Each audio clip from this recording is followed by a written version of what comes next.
Hey students, today we are going to be focused in on our second final product, which is the narrative final product in our Quien project.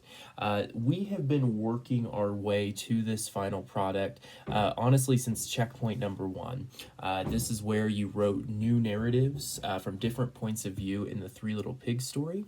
And we've also been looking at different perspectives. Once we did this in works of fiction, we then explored this in our modern news, looking at different perspectives of different news sources today. And now,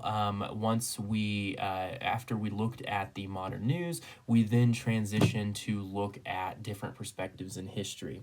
So now, what your task is going to be is to construct a narrative where you write from the point of view from someone who was part of the Mayan, Incan, Aztec, or Tiano tribe.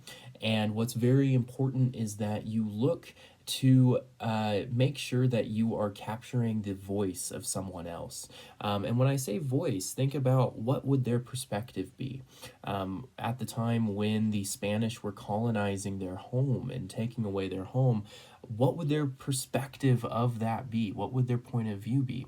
Think of the person when you decide what person you want to be, whether it be maybe a teenager from that time.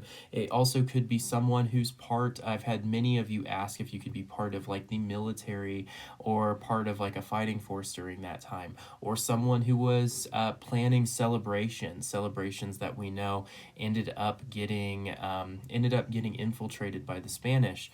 And I'm fine with all of those perspectives, but what's important is that you try to make sure that your voice when writing these narratives is as authentic as possible. And to do that, we need to make sure that you've really thought about the structure of your story. So that means not only you're thinking about the point of view, but you're also thinking about the setting of your story. Where does this take place? And the setting could be the indoor setting of your story, but it could also be the outdoor setting. And so to make sure that you have an authentic outdoor setting, you need to make sure you've researched the geography of the area that you're writing and that you know where these civilizations, where they existed. And so that's what we're going to explore today. In order to get the structure for your final product, we're going to look at the fourth checkpoint of the Quien project, and then you are going to start writing from this perspective. Overall, I'm looking for 300 words in the story, and it needs to be historically authentic.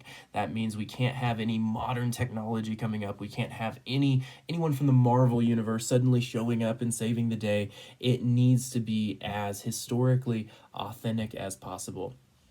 So far, I've had 7 students who have turned in their work, and I've been just absolutely amazed at the creativity that I have seen so far. Today, what my focus is that those of you who are struggling to figure out how to approach and how to write your story, that's what we are going to focus on today, is how you can get started and how you can make sure you have structured out your story to be as authentic as possible. All right, we will get started by exploring checkpoint number 4.